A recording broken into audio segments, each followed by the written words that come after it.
Marilyn, bienvenue sur ma page Me Minecraft and I.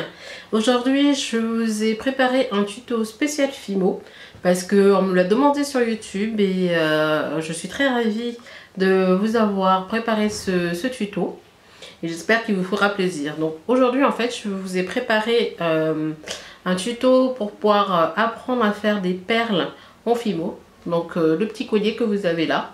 Donc voilà, qui a été fait avec de la pâte Fimo. Il y a une pâte à modeler que l'on durcit au four et qui est vraiment génial pour pouvoir faire plein de choses, aussi bien des gourmandises, des bijoux, des choses pour les cheveux, des magnettes, vraiment plein de choses. Donc voilà, j'ai réalisé ces petites perles pour pouvoir faire ce collier. Donc vous avez plusieurs techniques que je vous montrerai pendant mon tuto. Donc n'hésitez pas à me laisser vos commentaires et bien sûr si vous avez des idées de création que vous aimeriez que je fasse pour vous, ou vous apprenne à faire, n'hésitez pas à me laisser des messages dans les commentaires ou alors sur ma page Facebook, donc à Me Minecraft and I, ou sur Instagram.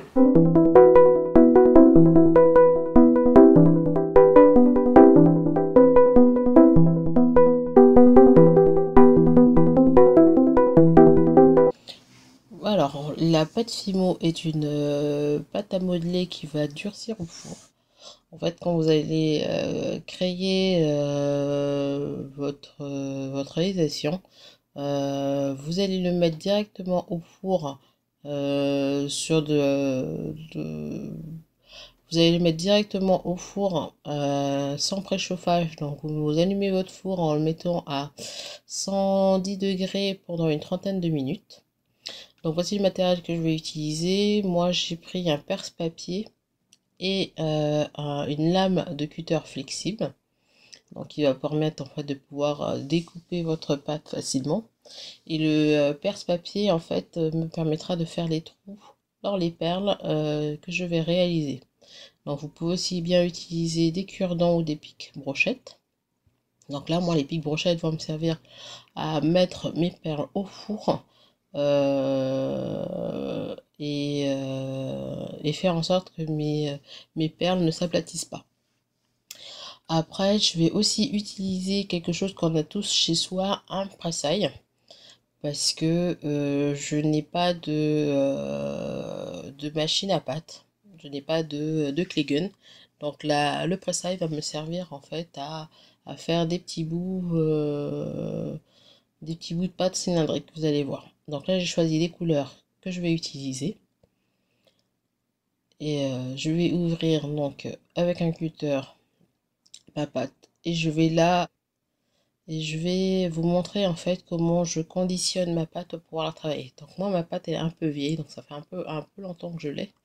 Donc du coup elle est un peu sèche.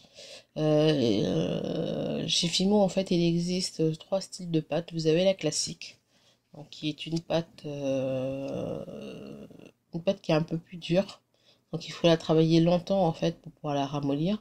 Vous avez la soft qui est une pâte qui est déjà un peu molle, donc qui se travaille facilement et qu'on va utiliser plus pour les détails. Et vous avez la effect qui est une pâte en fait à effet. Vous l'avez or, vous avez pailleté, nacré, qui brille dans le noir, transparente.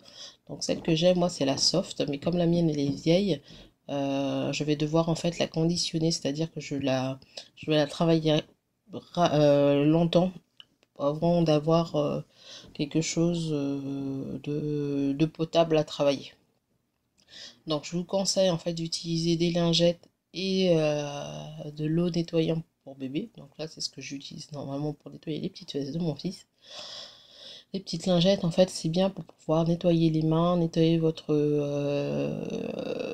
surface de travail, parce qu'en fait la pâte Fimo est une pâte qui laisse des traces sur les doigts et sur le plan de travail.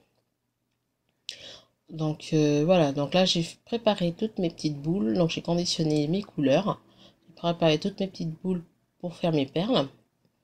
Et là, en fait, je vais vous montrer comment je ramollis, en fait, je ramollis une pâte qui est dure, une pâte qui est cassante, en fait. Voilà, donc là, j'ai un petit bout de pâte à la main. Voilà, elle est un petit peu dure, un petit peu dure à travailler. Donc voilà, donc je l'ai malaxée, je l'ai travaillée, mais elle reste toujours cassante. C'est-à-dire que si je veux faire un petit boudin, c'est la pâte, elle va pas se compacter sur elle-même. En fait, elle va casser. Donc pour éviter ça, en fait, vous utilisez de la pâte Fimo liquide que vous rajoutez en fait dans votre pâte et vous malaxez. Donc la pâte Fimo liquide, c'est bien pour faire des cloisonnés, pour faire des transferts d'images sur de la pâte. Ça, je vous montrerai dans un autre tuto. Donc là, pour l'instant, elle va me servir à ramollir ma pâte, à faire qu'elle soit plus souple, moins cassante en fait surtout. Donc voilà, donc je malaxe bien ma pâte pour mélanger la pâte et le liquide. Et après ça, je vais pouvoir faire un comment je pourrais appeler ça? Je pourrais faire un petit boudin en fait, un long petit boudin. En fait un fil de pâte qui va me servir à créer ma première perle. Donc là, voilà, je roule sur ma surface de travail avec la paume de la main la pâte pour allonger ma pâte. Donc voilà, donc maintenant ma pâte elle est prête à être utilisée.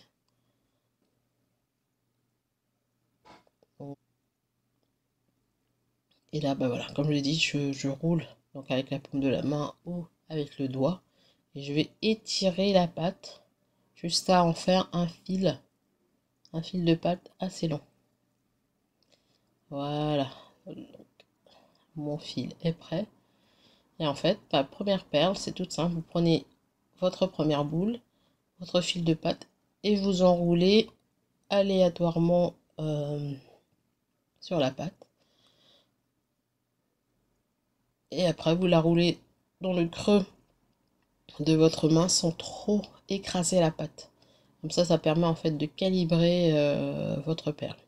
Donc là, je vais vous faire une perle au sucre, une perle au sel.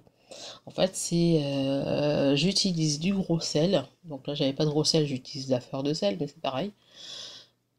Et avec une perche, donc je vais rouler la perle dans le sel pour que le sel puisse s'incruster sur la surface de la pâte.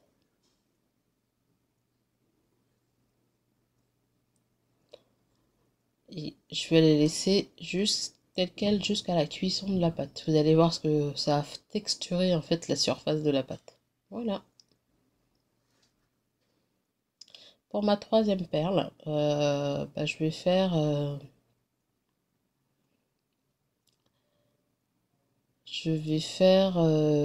comment je pourrais appeler ça? Bon, je prends déjà deux couleurs de pâte différentes. Et après, je vais faire voilà, j'entortille les deux pâtes ensemble. Et je vais enrouler et faire un fil de pâte. Vous voyez, ça fait un espèce de candy cane, non, de bâtonnet de sucre. Je sais pas comment appeler ça. Et après, en fait, une fois que vous avez fait votre fil, vous venez enrouler la pâte, vraiment bien enrouler la pâte sur la perle.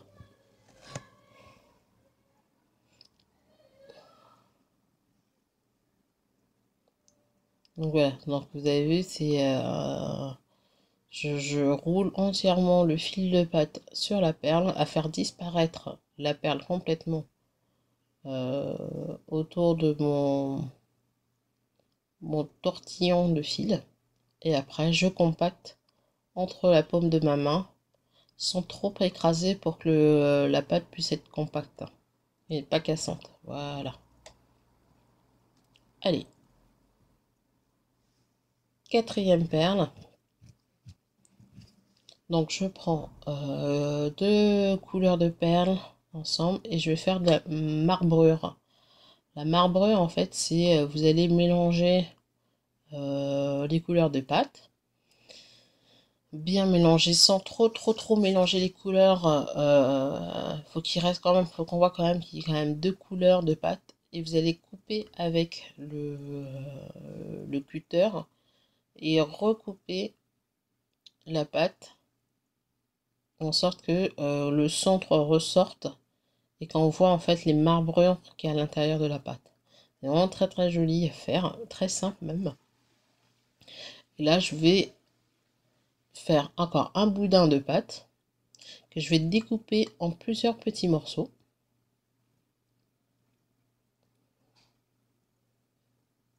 Voilà, donc je découpe en plusieurs petits morceaux, on va dire 5 mm. Et après je vais faire des petites boules de pâte.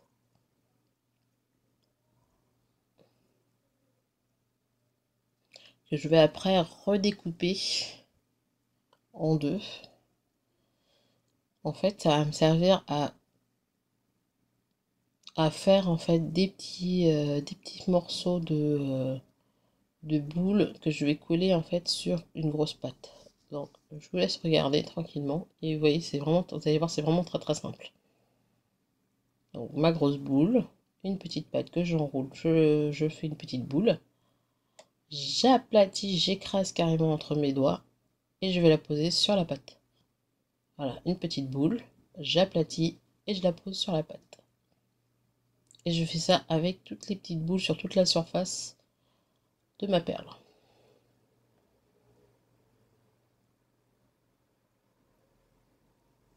Voilà, une fois qu'on a fait ça, donc je roule encore un petit peu la perle entre la paume sans trop écraser pour vraiment faire en sorte que les petits bouts de pâte s'adhèrent bien à la perle. Après je vais prendre une autre couleur de pâte, unie cette fois-ci, qui va me permettre en fait de refaire 10 petites boules de pâte pareil comme tout à l'heure. Une petite boule, j'écrase entre les doigts et je viens la reposer au centre des petites taches précédemment. En fait, je vais essayer de faire comme une espèce de planète ou de galaxie ou de, je sais pas, d'atome. Une atome. Une perle atome. Ouais, vous allez voir, c'est vraiment super simple à faire. Toutes les perles que je fais là, c'est vraiment des choses très simples. Vous n'avez pas besoin d'avoir des choses compliquées. Vraiment, tout ce qui est plus simple. Donc voilà, j'enroule entre la paume des doigts pour compacter le tout. Et ma perle est faite. Vous voyez? Super easy. Alors, dernière perle.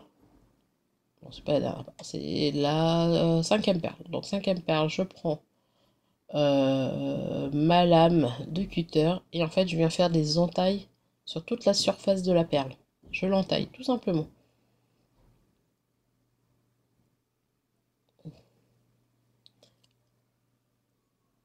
Donc, je prends ma perle précédente et là, je vais couper, je vais venir ôter des petits bouts sur la surface de la perle pour en fait la texturer. Vraiment, j'enlève des petits bouts avec le cutter et je viens texturer la surface de la perle. Vous allez voir, vous allez avoir comme des espèces de petits creux qui vont se former. Et vous allez voir une fois que ce sera cuit, vous allez voir ce que je vais en faire. Avant-dernière perle, donc là je prends toutes, je prends les quelques perles, quelques pâtes qui me restent en fait, c'est vraiment les chutes de perles, chutes de pâtes qui restent. Donc quand vous faites une création, il vous reste toujours des petits bouts de pâte mélangés de couleurs, ça ne le jetez surtout.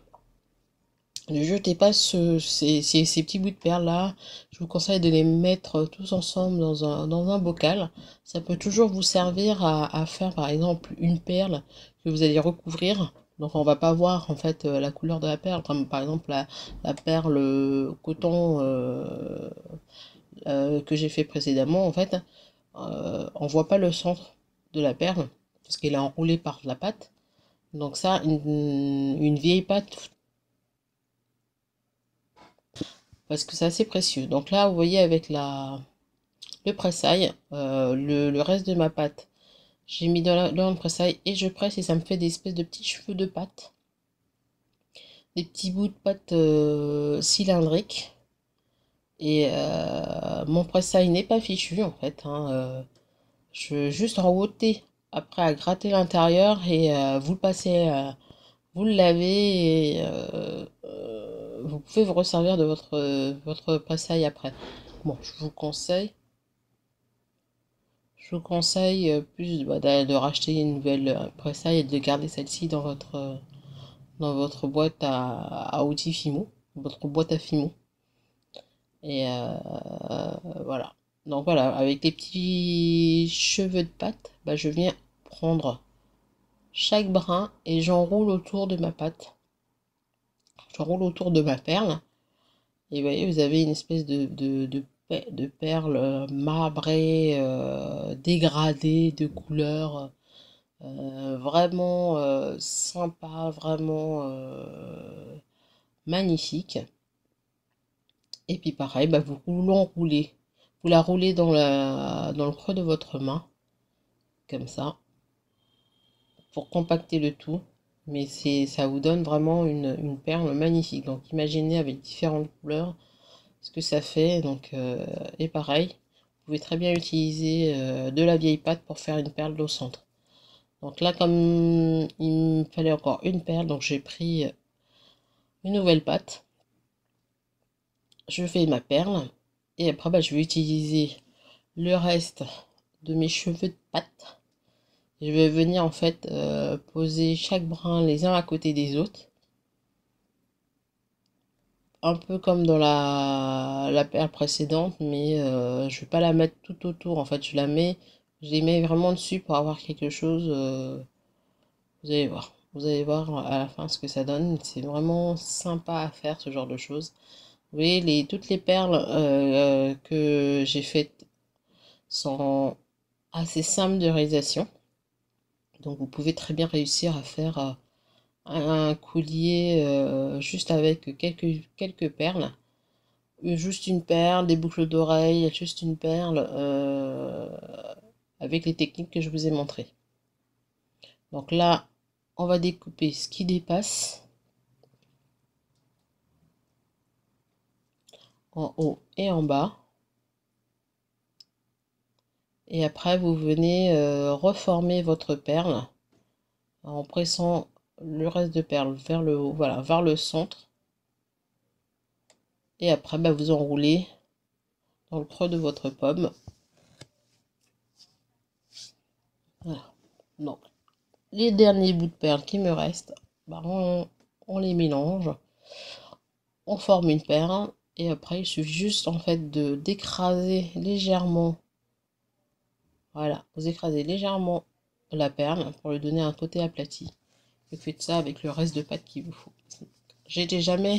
Ne jetez jamais les perles, les pâtes qui vous restent, ça peut toujours servir à faire d'autres perles.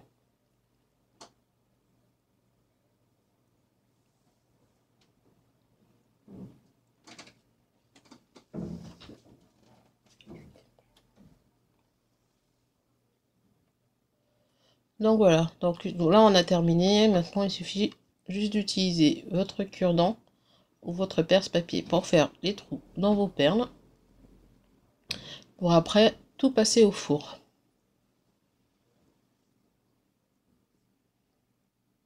Je vous conseille le perce-papier, que c'est un outil assez pratique.